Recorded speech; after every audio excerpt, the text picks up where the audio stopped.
दोस्तों जय हिंद और आप सभी का स्वागत है प्रीतम एकेडमी परिवार में। और मैं हूं पंकज कुमार।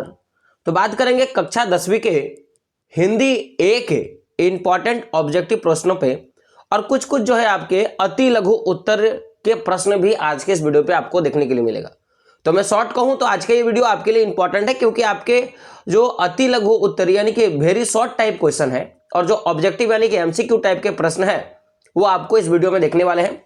तो बेसिकली हिंदी का जो आपका कृतिका का बुक है, हिंदी ए का जो कृतिका का बुक है, उसके जो आपके 3 जो चैप्टर है, एक तो जॉर्ज पंचम की नाक, एक माता का अंचल, और जो तीसरा आपका चैप्टर है जो गॉर्गे वाला चैप्टर है, और वहां से जो है तीनों चैप्टर का आज हम लोग इंपॉर्टेंट प्रश्न देखने वाले हैं। तो वीडियो को शुरू से लेकर लास्ट तक देखिएगा। और अभी तक अगर आपने हमारे पिछले वीडियो अगर नहीं देखे हैं तो चैनल में जो प्लेलिस्ट क्रिएट किया गया है क्लास 10 इंपॉर्टेंट जो प्लेलिस्ट क्रिएट किया गया है वहां से जाके आप देख सकते हो, ताकि आपकी तैयारी सबसे अच्छे ढंग से हो पाएगा। तो सबसे पहले माता का आंचल चैप्टर से हम लोग लेते हैं। तो कोई भी चैप्टर हो, आपको पता होगा कि इसके लेखक का नाम अक्सर पूछा जाता है। तो लेखक के बचपन का नाम क्या था? अब ये लेखक के बचपन का मतलब क्या है कि माता के आंचल का जो लेखक है उस लेखक के बचपन का क्या नाम है, यही आपका प्रश्न है। ऑप्शंस के मंजूनाथ, तारकेश्वर नाथ, हरिहर नाथ और श्रीनाथ। तो आपको याद होगा कि जो लेखक का बचपन का नाम था तारकेश्वर नाथ। और ये प्रश्न जो है ना, लेखक के बचपन का नाम क्या था, ये आपको बोर्ड एग्जाम में कई सालों से आपको दिखेगा, यानी कि हर एक बार ये प्रश्न रिपीट होता है। तो ये प्रश्न इंपॉर्टेंट, इसको आप कर लीजिएगा। अगला है कि मकई के खेत में किसका झुंड चर रहा था? और यह प्रश्न 2022 में पूछा गया था कि मकई के खेत में किसका झुंड चर रहा था। तो याद रखिएगा उस समय चिड़ियों का, किसका? चिड़ियों का जो झुंड है वो मकई के खेत में चर रहा था। अगला प्रश्न, ठोर शब्द का क्या अर्थ है? ठोर शब्द का क्या अर्थ है? ऑप्शंस क्या है? ठहरना, स्थान, दौड़ना या आकाश। तो ठोर शब्द का जो अर्थ होता है उसका क्या होता है? स्थान। क्या होता है? स्थान। अगला प्रश्न है आपका, देख सकते हो कि बचपन में लेखक किसका तिलक लगाता था? लेखक में जो बचपन है वो तिलक लगाने का काम करता था। तो पूछ रहा है किसका लगाता था? चंदन का, गोरस का, रोली का या भभूत का।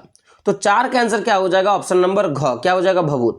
तो लेखक जो है वो भभूत का तिलक लगाने का काम करता था। तो ऑप्शन नंबर घ क्या होगा? सही होगा। भभूत लगाने से लेखक क्या बन जाते थे? जैसे भभूत कौन लगाते हैं? आपको पता होगा कि भोलेनाथ लगाते हैं। तो जब लेखक भभूत लगाते थे ना तो वह बम भोले बन जाते थे। तो ऑप्शन नंबर आपका क्या होगा? ग जो होगा सही हो जाएगा। अगला है आपका चिरोरी का क्या अर्थ होता है? चिरोरी का क्या अर्थ होता है? चिढ़ाना, नकल, चोरी करना या विनती करना। तो 6 नंबर का आंसर क्या हो जाएगा? ऑप्शन नंबर घ, क्या होगा? विनती करना। चिरोरी का अर्थ क्या होगा? आपका विनती करना। अगला है बुढ़ावा बेमान मांगे करेला के चोखा।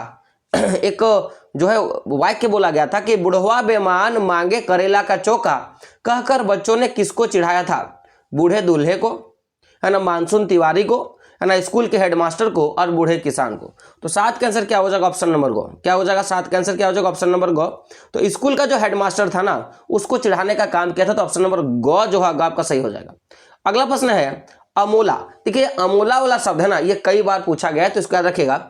अमोला किसे कहा गया? एक प्रकार की सब्जी है, आंवला है, अनानास है, आम का उगता हुआ पौधा है। तो 8 का जो आंसर होगा ऑप्शन नंबर घ, क्या होगा? आम का उगता हुआ पौधा, यानी कि जो आम का जो छोटा पौधा होता है उसको अमोला बोला जाता है। क्या बोला जाता है? अमोला। अगला प्रश्न है आपका कि मां ने भोलेनाथ के घाव पर क्या लगाया?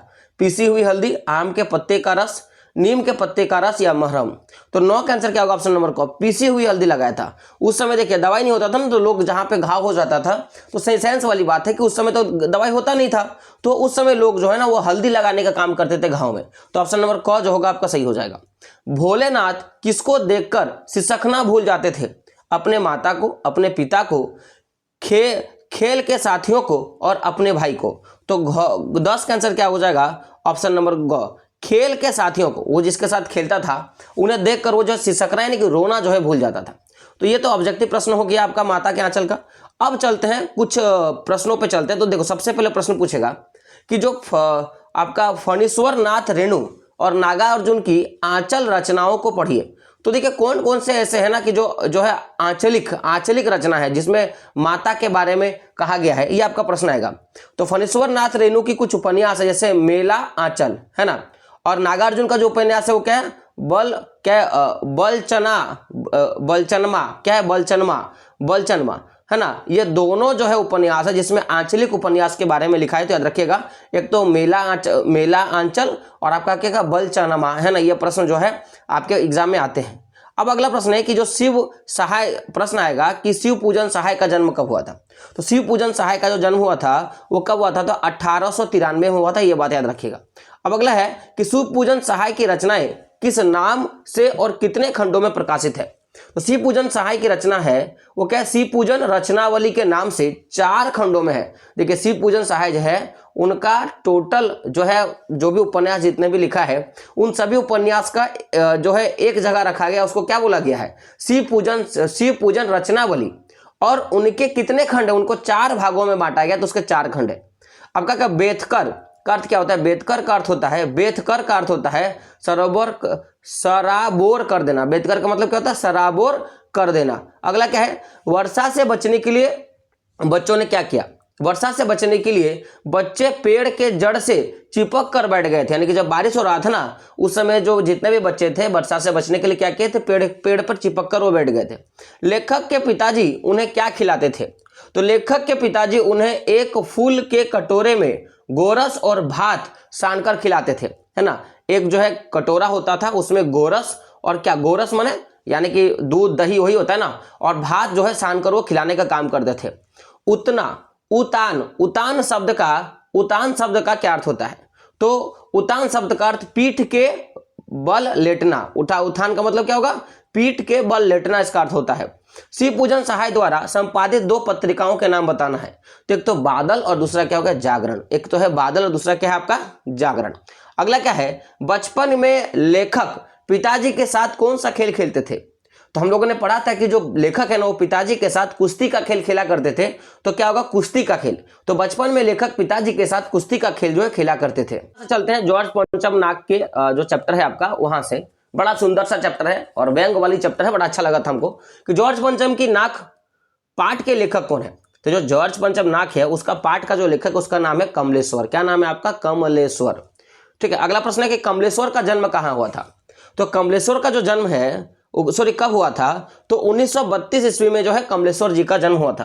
आप मुझे कौन बता दो तो कि उनका जन्म किस स्थान पे हुआ था, क्योंकि यह प्रश्न पूछा जाता है। अगला प्रश्न है, सभापति ने नाक का हल ढूंढने के लिए किसको बुलाया था, लोहार को, कलाकार को, गीतकार को या संगीतकार को। तो 3 का आंसर हो जाएगा ऑप्शन नंबर ख, कलाकार को।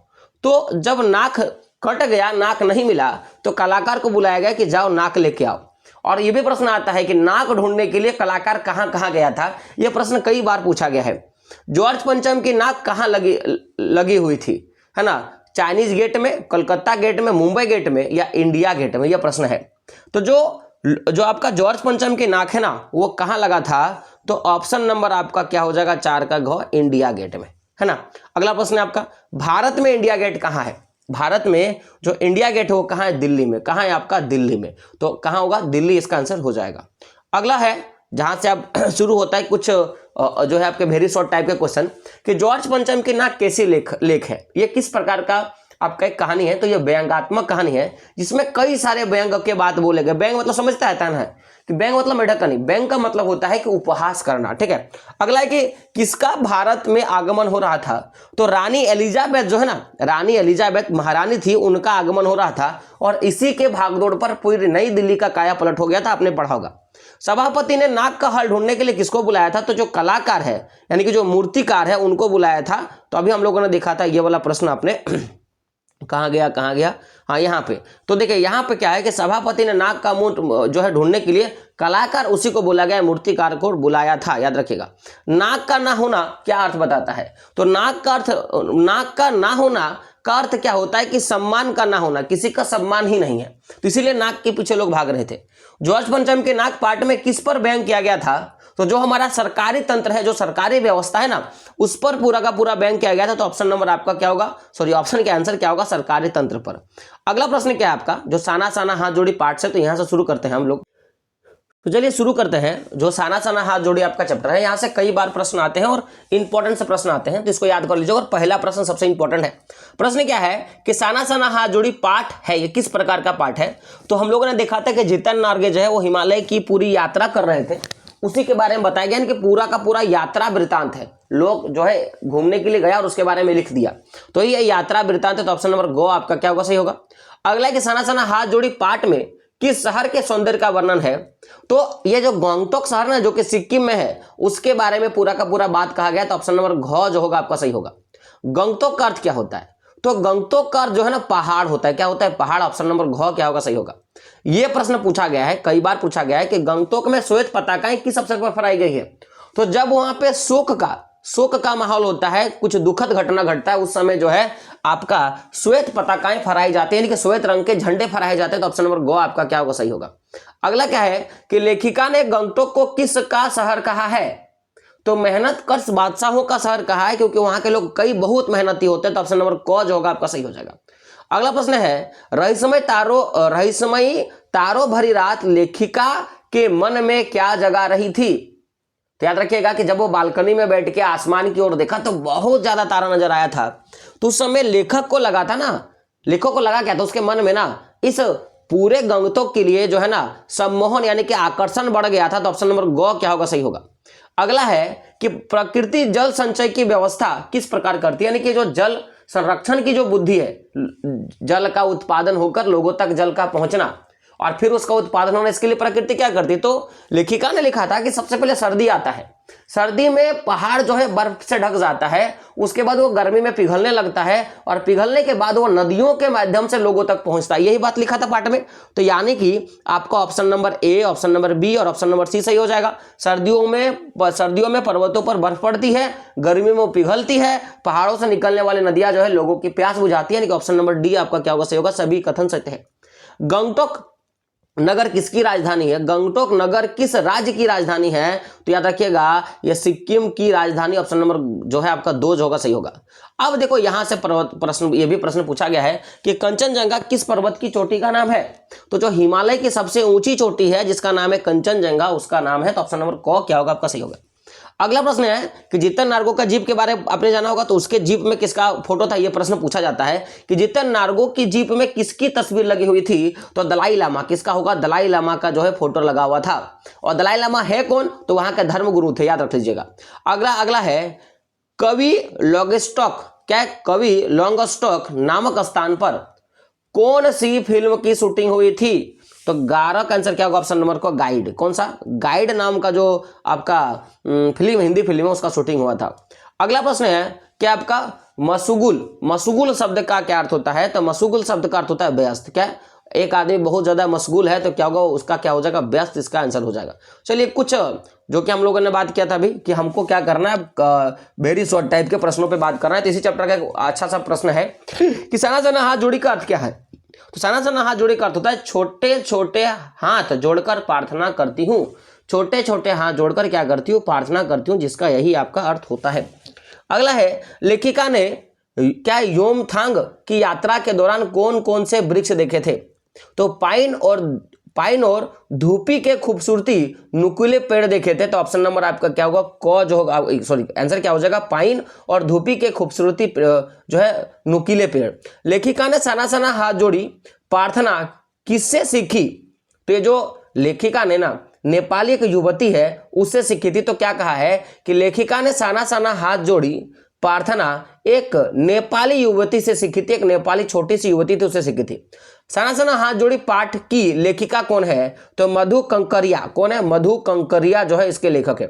मधु कंकरिया की दो रचनाओं के नाम बताना है, तो एक होता है आपका सलाम आखिरी और खुले गगन के लाल सितारे, खुले गगन के लाल सितारे और सलाम आखिरी जो इसकी दो रचनाएं हैं।